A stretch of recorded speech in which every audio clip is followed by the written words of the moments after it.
My husband had been leaving for work every single morning for 12 years. Same time, same routine, same goodbye at the door. Last Tuesday I found out he had never worked at the company he told me about. Not once, not a single day, for 12 years. And that is just the first story. We have 4 more tonight, and each one is worse than the one before it. Let me take you back to where this all started. My name is Rachel. I am 43 years old. I live in Dallas, Texas, and 8 months ago I told my husband's entire family at Christmas dinner that he had not been employed at the company he had described as his workplace for 12 years of our marriage. There were 17 people at that table. My husband was sitting next to me. I want to tell you exactly what happened and why I said what I said in that moment, because the why matters as much as the what.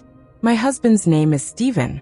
I had discovered the truth about his employment 3 weeks before Christmas through a process I have described in a previous conversation. The discovery had come through a news article, a company website search, and a forensic accountant who had confirmed that Steven had been self-employed for the entirety of our marriage while routing income through a business account to maintain the fiction of salaried employment. I had known for 3 weeks. I had been in the specific limbo of someone who has received enormous information and has not yet decided what to do with it. I had told Steven I knew. He had admitted everything. We had been in a specific suspended state of partial honesty. I knew the truth and he knew I knew, and we had not yet had the full conversation about what the 12 years meant and what came next. Christmas dinner arrived before that conversation did. Steven's mother asked him at the table how things were going at work.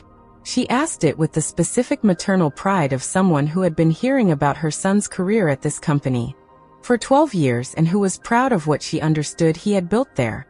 Steven said things were going well and described a project he was allegedly working on. I sat next to him and listened to him describe a project at a company he had never worked at to his mother, who believed every word. And I said something. I did not plan to say it. I said it because watching Steven perform a fiction for his mother in front of 17 people, while I was sitting next to him with 3 weeks of knowing, felt like something I was no longer able to sit with in silence. I said that Steven actually had something he had been meaning to share with the family, and that perhaps this was a good time. Steven went white. His mother looked at him. 17 people looked at him. And then Steven, because there was no exit available to him, told his family the truth. Not the full truth. Not the 3 weeks of conversations we had been having. Not the specific details, but the basic fact that he had been self-employed for the duration of our marriage and had not told his family because he had not known how. The table was quiet in the specific way of 17 people processing something significant simultaneously. His mother cried. His brother asked why. His father was quiet for a long time. Steven answered questions for 40 minutes while 17 people recalibrated their understanding of 12 years of conversations about a job that had not existed. I sat next to him, and I did not speak for those 40 minutes because I had said what I had said, and the rest was his. The aftermath has been significant. Steven's family has required time to understand what they were told, and some of them have directed frustration at me for the manner of the telling rather than at Steven for the 12 years of the lie. And I have received that frustration as the thing it is misdirected and understandable simultaneously. Steven and I are in couples therapy. We are working on what the 12 years of concealment meant, and what the Christmas dinner meant, and what comes after both of those things. I do not know if I was right to say what I said when I said it. I know I could not have continued to sit next to him while he described a project at a company he had never worked at to people who deserve to know the truth. Update 4 months later. Steven's mother called me last month. She called me directly. Not through Steven, not through a family intermediary. And she said she had been thinking about Christmas dinner for 4 months, and that she had arrived at a place where she wanted to talk to me rather than about me. We talked for 90 minutes. She told me she was angry at Steven, and that the anger had taken longer to find the right target than she was proud of. She said she had directed some of it at me because directing it at her son had required something she had needed time to build. I told her I understood, and that I had received it as what it was. She said she hoped Steven and I could find our way through what had happened. I told her I hoped so too, and that we were working on it. She said she knew and that working on it was the right thing. We have had coffee once since the call. It was careful and genuine, and I think it was the beginning of something that the Christmas dinner had made necessary, even though the necessity had arrived in a way nobody had chosen. Stephen's story was about a secret that lasted 12 years. But story 2 is about a secret that lasted just one afternoon. One afternoon that changed everything. Here is what happened. My name is Margaret. I am 44 years old. I live in Nashville, Tennessee, and 14 months ago my 15-year-old son came home from school with a bruise on his forearm that he refused to explain, and I made a decision that I have spent 14 months examining from every available angle, and that I still cannot fully resolve into right or wrong. My son's name is Jake. He is a quiet boy, not withdrawn, genuinely quiet in the way of young people who process internally rather than externally, and who have always communicated more through written things than spoken ones. He had kept a journal since he was 12, and I had always known about it, and had always treated its existence as something I had no right to access. The bruise changed my calculation. Not a small bruise, a significant one, the kind that required an explanation, and that Jake's refusal to provide one had filled with the specific anxiety of a parent who is imagining things and cannot get the accurate information they need to stop imagining them. I asked him 3 times over 2 days. He said it was nothing and changed the subject each time with a practiced ease that told me he had prepared for my asking. On the second night, I opened his journal. I want to be honest about this because honesty is what this story requires. I knew what I was doing was a violation of a privacy I had always respected, and I did it anyway, because the bruise had reached a threshold that my parental anxiety could not hold below the level of action. What I found in the journal was not what I had feared, and was something I had not expected. Jake had been being bullied for 4 months by a group of boys at his school. Not the kind of bullying that announced itself.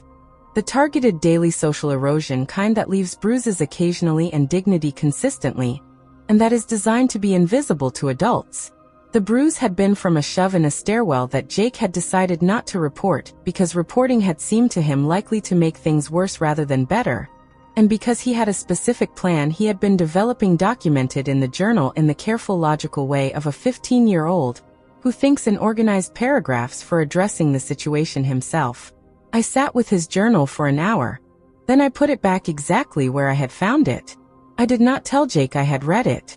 I contacted the school the following morning, not with the journal's contents, but with the bruise and my general concerns and the observation that something was happening in the stairwells that needed attention. The school investigated. The bullying situation was addressed through a process that did not require Jake to have reported it himself, and that did not reveal how I had known to raise the specific concerns I raised. Jake does not know I read his journal. I have thought many times about whether he should know.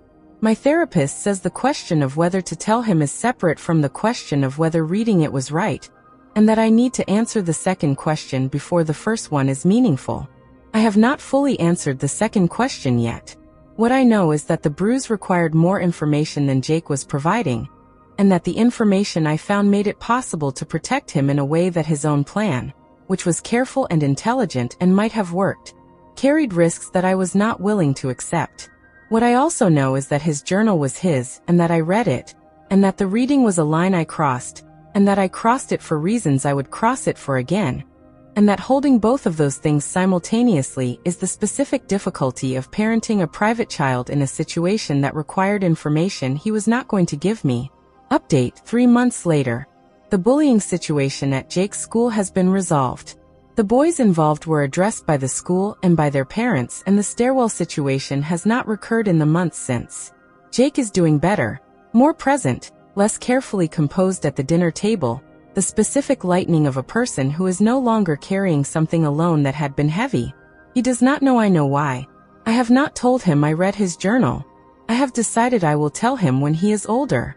Not as a confession requiring forgiveness, but as a conversation about what parents do when the information they need is not being given, and what the costs of that are, and what the benefits were. I think he will understand it better at 20 than he would at 15. I think at 20 he might even agree with the decision, even if he does not forgive the method. I am waiting for 20 and I am keeping the decision with me until then. Margaret crossed the line to protect her son, but in story 3 the line was was crossed against someone who had done nothing wrong, and she found out in the most public way possible. Here is what happened. My name is Jennifer. I am 29 years old. I live in Chicago, Illinois, and 16 months ago I walked out of my own baby shower 35 minutes after it began because my mother had invited my father's girlfriend, the woman he had left our family for when I was 14, and had not told me she was coming and had apparently believed this would be acceptable. My father's name is Robert. He had left our family when I was 14 for a woman named Carol, who was 12 years younger than my mother, and who had been his co-worker. The leaving had been the specific kind of leaving that does not leave cleanly. It had been preceded by a year of things I had understood only in retrospect as a child, and that had produced in me the specific understanding of a 14-year-old who has watched her family end from the inside. My parents had divorced. My father and Carol had married. My mother had rebuilt with the specific determination of someone who had no alternative to rebuilding, and who had done it well. I had maintained a relationship with my father because he was my father, and because maintaining it had required work, but had been worth the work. I had not maintained a relationship with Carol. Not hostile, absent. She was my father's wife, and I had been civil at the occasions that required civility, and had not sought additional contact. My mother had known all of this for 15 years. She had been the person I had called during the difficult occasions involving Carol. She had been the person who had understood without requiring explanation why my relationship with Carol was what it was. The baby shower invitations had been handled by my mother and my best friend Dana as co-organizers. I had been told the guest list had been family and close friends. Carol was neither. I arrived at my baby shower at my mother's house and spent 35 minutes talking to guests before I saw Carol standing near the dessert table speaking to my aunt. I stood in my mother's living room, and I looked at Carol at my baby shower, and I understood that my mother had invited her without telling me, and I felt something that the baby shower setting made very difficult to process in an appropriate way. I found my mother in the kitchen. I asked her why Carol was at my baby shower. My mother said she had thought it was time to move forward, and that having Carol there was a gesture toward the kind of family gathering she hoped we could eventually have.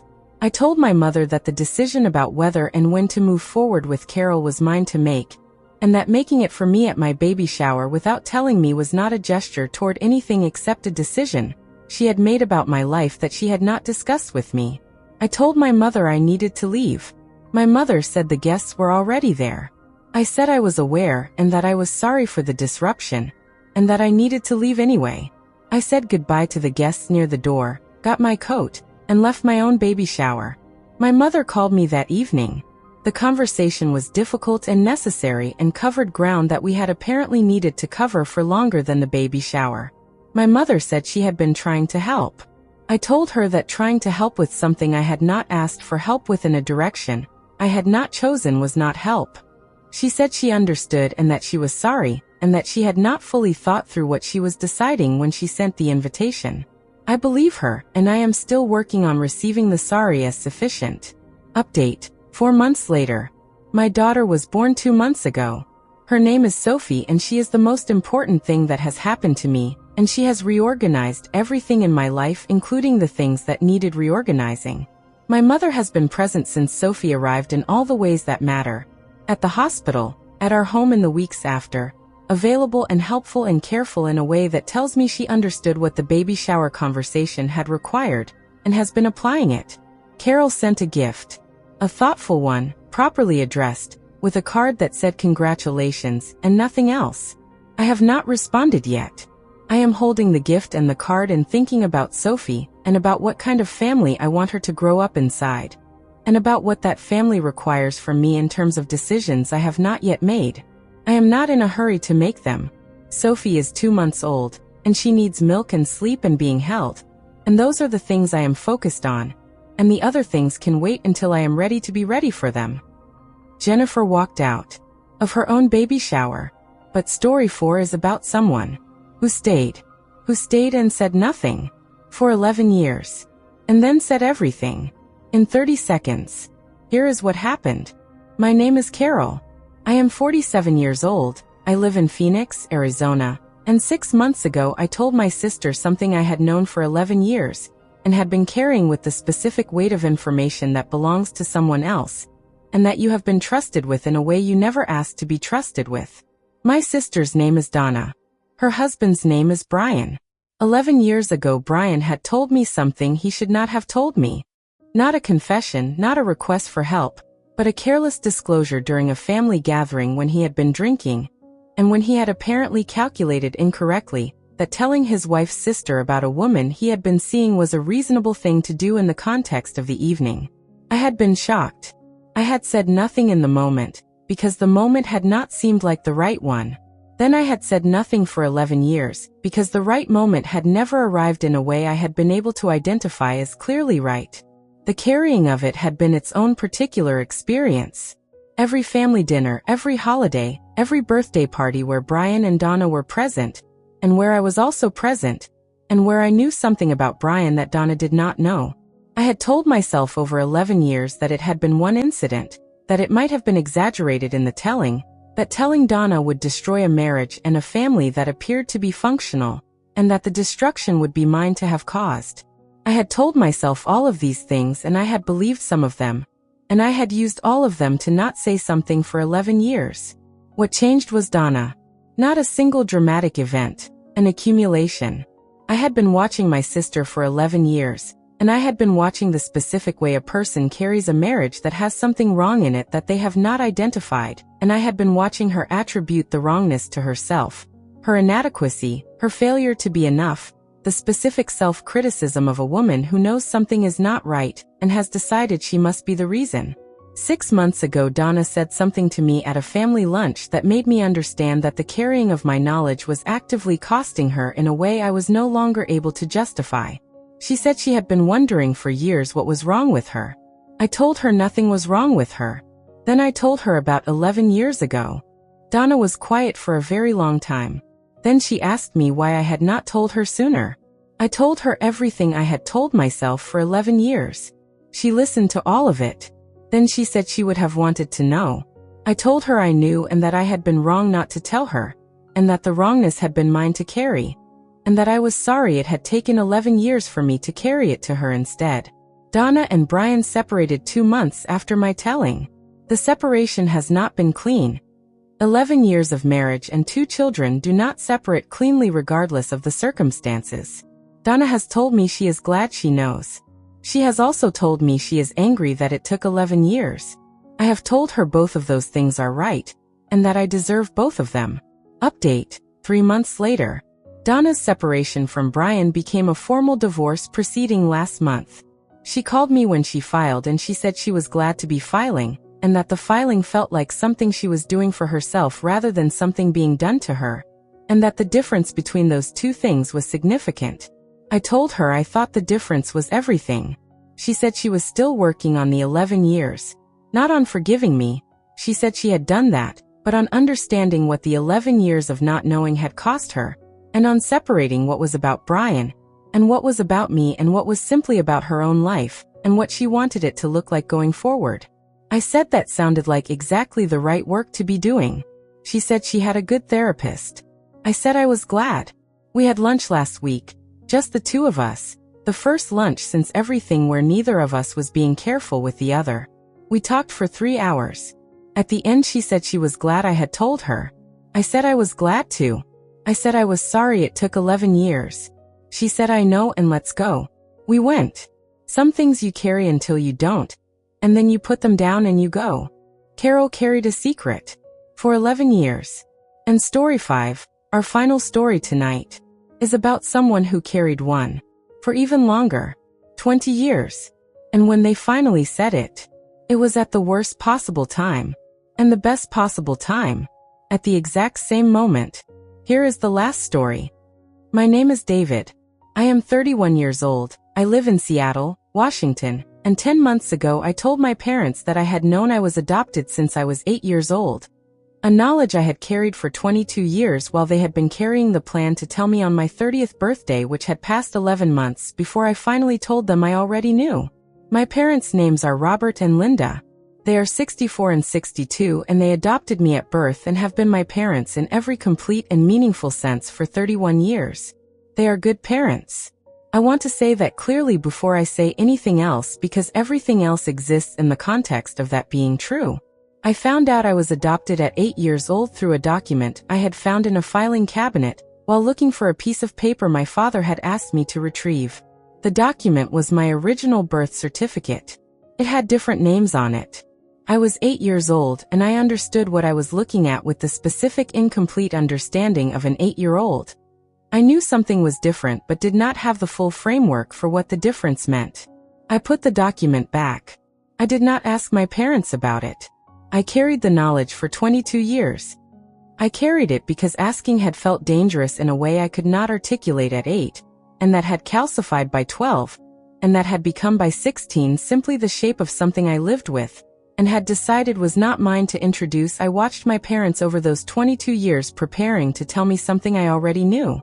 I saw them reference conversations they were going to have. I saw them carry the weight of undisclosed information in the specific way that people carry things they intend to say eventually. I understood what they were carrying and I said nothing because saying something would have required explaining 22 years of knowing, and I had not been ready to do that. My 30th birthday came and went. My parents did not tell me on my 30th birthday. I learned later that they had planned to and had lost the courage at the last moment, and had decided to wait for a better time. The better time did not arrive before I decided to tell them I already knew. I told them on a Sunday afternoon at their kitchen table. I told them I had found the document at 8, and had known since then, and had been waiting for them to tell me, and had understood on my 30th birthday that the telling was not going to happen on a schedule I could wait for. My mother cried in a way I had not seen from her before. My father was quiet for a long time. Then he asked me how I had felt carrying it. I told him honestly that it had been heavy and that the heaviness had come from the knowing not being shared, and that 22 years of a secret that was also my own story had cost me something I was still calculating. My father said they had been afraid. I told him I had been afraid too and that we had been afraid on both sides of the same secret for 22 years, and that the fear had cost us both something, and that I wanted to stop paying that cost now. We talked for 4 hours. They told me about the adoption, the full story, the circumstances, the decisions, the years of preparing to tell me and the years of not telling me. I told them about the filing cabinet and the document, an 8-year-old me putting it back, and walking back to the kitchen and eating dinner as though nothing had happened. My mother said she was sorry.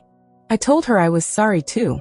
My father said he did not know why we were both sorry for something neither of us had chosen. I said I thought we were sorry for what the not saying had cost both of us, and that sorry was sometimes about cost rather than fault. He said that was right, and that it had cost them too and that they had been carrying it just as long. We put it down together that Sunday afternoon. And the putting down was one of the better things that has happened to me in 31 years. Update: 4 months later. My parents and I have been meeting every Sunday for the 4 months since our conversation. Not because we scheduled Sunday meetings, because Sunday afternoons started naturally becoming the time when one of us would call, and the others would already be available, and the calls became visits, and the visits became a habit that none of us has mentioned explicitly because mentioning it might make it deliberate and deliberate might make it fragile. Last Sunday my father brought out a photograph I had not seen. A photograph from the day they brought me home from the hospital. He is holding me in it, and he is looking at me with the specific expression of someone who has just received something they had hoped for a long time. I looked at the photograph for a long time. Then I asked if I could keep it. He said he had been waiting 31 years to give it to me. I have it on my desk now. I look at it every morning. I think about 8 years old and a filing cabinet and 22 years of carrying something, and a Sunday afternoon when we all put it down together. And I think that the putting down was worth the carrying, because putting down something you have carried for 22 years with the people you carried it beside is one of the better things available to a person, and I am glad I finally did it.